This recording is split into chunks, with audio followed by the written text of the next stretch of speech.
नमस्कार आप सभी को। फिर हाजिर हूँ एक और नए प्रयोग की जानकारी के साथ।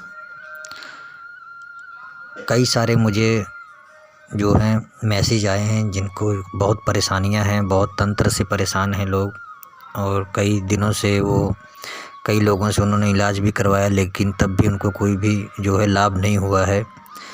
तो ये तो कर्मों का फल है, कहीं ना कहीं किसी न किसी रूप में हमारे सामने आता है। तो जब उसकी अवधि रहती है तो उसका कोई भी निवारण नहीं हो पाता है। तो चाहे इसे हमें दंड मानना चाहिए या फिर हमारी परीक्षा, वो आपके ऊपर है। लेकिन असलियत यही है, बहुत कम ऐसा होता है कि किसी के ऊपर कुछ दुराचारी जो लोग हैं वो कोई तंत्र क्रिया करवा देते हैं। हालांकि वो ठीक नहीं होता है, लेकिन फिर भी लोग करवाते हैं पैसे देकर, और करने वाले भी इतने हरामी होते हैं कि कुछ पैसे लेकर ऐसे तंत्र को कर देते हैं जिसकी वजह से लोग कई सालों तक परेशान रहते हैं। बहुत से लोग तो मृत्यु को प्राप्त हो जाते हैं और ठीक भी नहीं हो पाते हैं। तो और वो तंत्र उनके परिवार के दूसरे सदस्यों को का भी वही हाल कर देता है। तो ऐसे तांत्रिकों का तो वंश खत्म हो जाना चाहिए। ईश्वर की कृपा अगर रही, अगर तंत्र विद्या में लोग माहिर हो जाएंगे तो मैं यही प्रार्थना करता हूं कि उनकी बुद्धि में ऐसे जो तांत्रिक हैं उनके प्रति उनके मन में इतना क्रोध उत्पन्न हो जाए कि वो अपनी विद्या का इस्तेमाल उनको मारने तक का करें। अगर वो ज़िंदा रहेंगे तो दूसरे लोगों को भी परेशान करेंगे पैसे लेकर, और लोग इसी तरह परेशानियों में डूबे रहेंगे। तो जो लोग भी अगर कुछ तांत्रिक क्रियाएं जानते हैं, अगर उनके आसपास कोई ऐसा हरामी तांत्रिक रहता है जो पैसे लेकर गलत काम कर रहा है, तो मैं यही कहना चाहूँगा कि वो उनको हमेशा हमेशा के लिए ख़त्म कर दें, ज़िंदा ना रहने दें। क्योंकि इन्हीं लोगों ने जो है पूरे संसार को तहस नहस कर रखा है।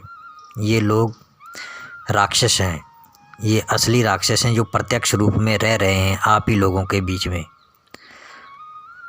लेकिन इन्हें पहचानना बहुत ही ज़रूरी है, इन्हें ख़त्म करना बहुत ही ज़रूरी है, क्योंकि कोई भी लोग हिम्मत नहीं कर रहे हैं कि इनको मारा जाए। अगर आप तांत्रिक विद्या सीख रहे हैं या सीख चुके हैं तो ऐसी विद्या भी सीखिए कि ऐसे तांत्रिकों को सबक सिखाया जाए।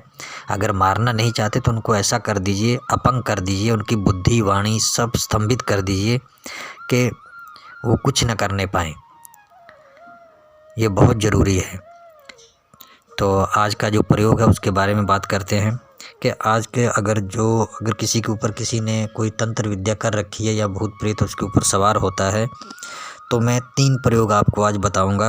ये तीनों को आपको करना बहुत ज़रूरी है। अगर तीनों का प्रयोग कर देंगे तो उनके ऊपर कोई भी तंत्र विद्या होगी या भूत प्रेत होगा वो हमेशा हमेशा के लिए ख़त्म हो जाएगा। लेकिन आपको इसका प्रयोग करने के बाद आपके पास अगर कोई तबीज़ बनाने का या धागा बनाने का कोई प्रयोग आपके पास है तो उसको ज़रूर इस्तेमाल करिएगा उसी आधे घंटे के अंदर। तो इससे जो है आपको हमेशा हमेशा के लिए उन चीज़ों से मुक्ति मिल जाएगी। नहीं तो मैंने भी कुछ वीडियो बना रखी हैं, आप उनको देख सकते हैं। और अगर आपको पहले तो आपको इसका प्रयोग करने से पहले ये ज़रूरी जानना है कि उसके ऊपर है क्या। उसका भी मैंने एक धागा से नाप कर पता लगाने का वीडियो बनाया हुआ है, उसका लिंक मैं इस वीडियो में डाल दूँगा, आप देखिएगा कि कैसे देखते हैं कि कैसा पता लगेगा आपको कि उसके ऊपर कौन सी शय है या किस तरह का तंत्र है, उसमें आपको जानकारी मिल जाएगी। इसका वीडियो ज़रूर देखिएगा। तो आज का जो प्रयोग है इसमें आपको जो मैंने पहला मंत्र दिया हुआ है उसको आपको जो है 11 बार पढ़ के पानी में आपको पिलाना है और फूंक भी मारना है। और एक नींबू ले लीजिएगा, उसके ऊपर 11 बार पढ़ के 11 बार उतार कर उसको काट के जो है जला दीजिएगा, उसकी राख पानी में फेंक दीजिएगा। और दूसरा जो मंत्र होगा उसको भी आपको क्या करना है, आपको 21 बार पढ़ना है और 21 बार ही पानी में अभिमंत्रित करके भी देना है और झाड़ा भी लगाना है। उससे भी नींबू आपको पढ़ कर जो है उतार कर 11 बार उसका भी काट कर उसको जला देना है। उसके बाद आपको तीसरा प्रयोग ये करना है, आपको वो लास्ट में करना है। आपको सोमलता ले लीजिएगा, इंद्र बेल ले लीजिएगा, शमी ले लीजिएगा और बेल के कांटे आपको 7 ले लीजिए या 9 ले लीजिएगा। ज़्यादातर मैं कहूँगा 9 कांटे ले लीजिएगा, ये बहुत ज़रूरी है। तो 9 कांटे बेल के आपको लेने हैं। ये आपको मंगलवार या शनिवार को लेने हैं। सुबह जब सूरज उग रहा होता है, निकल रहा होता है, तब उस टाइम पे कांटे आपको लाने हैं, या दोपहर को सूरज बिल्कुल सर के ऊपर होता है तब आपको लेना है। उस वक्त कांटे को जब आप लेंगे तो उसमें जो है आपको कोई टोकना नहीं चाहिए, ना ही कोई बोलने वाला, मतलब कुछ भी किसी से बातचीत नहीं करना है। इस तरह आपको कांटे लेने हैं। तो ये जो सोमलता, इंद्रबेल और समी है, इन तीनों को अगर आपको पेड़ मिल जाता है तो ठीक है, नहीं तो आप इसको पंसारी की दुकान से भी ले सकते हैं। तो इन सबको क्या करना है, आपको पीस कर बिल्कुल पाउडर की तरह बना लेना, मतलब कि एकदम पीस देना है इनको, और थोड़ी सी ज़्यादा मात्रा में लीजिएगा क्योंकि इसका लेप बनाना है हमने। तो इसको क्या करना है, आपको पूरा जो है एकदम पीस देना है। पीसने के बाद जो है इसके ऊपर आपने इन दोनों मंत्रों का जो है 11-11 बार इसके ऊपर पढ़ना है और फूंक मारना है। दोनों मंत्रों का जो मैंने दिए इस वीडियो में दिए हैं, इन दोनों को जो है इसके ऊपर पढ़ना है। जब आप पढ़ लेंगे, और इसके पाउडर बनाने के बाद ही आपको पढ़ना है, ठीक है, पहले नहीं कि आपने पढ़ दिया फिर पीसा, ऐसा नहीं करना है। पीस कर उसके बाद इन 11-11 बार इसके ऊपर दोनों मंत्रों को पढ़ देना है। उसके बाद जो किसी के घर में अगर खरगोश पाले हुए हैं तो उन खरगोश का मूत्र चाहिए आपको। ये आप अगर आपके आसपास कहीं खरगोश पाले हुए हैं तो वहाँ से मूत्र हासिल कर लीजिएगा, या फिर जहाँ पर उन्होंने किया होगा तो इस सामग्री को उसके ऊपर रख के उसको अच्छी तरीके से मल लीजिएगा कि वो इसमें मिल जाए। गीला कर लेना है आपको, ये आपको ज़रूरी, इसके बिना ये प्रयोग असफल रहेगा, सफल नहीं रहेगा।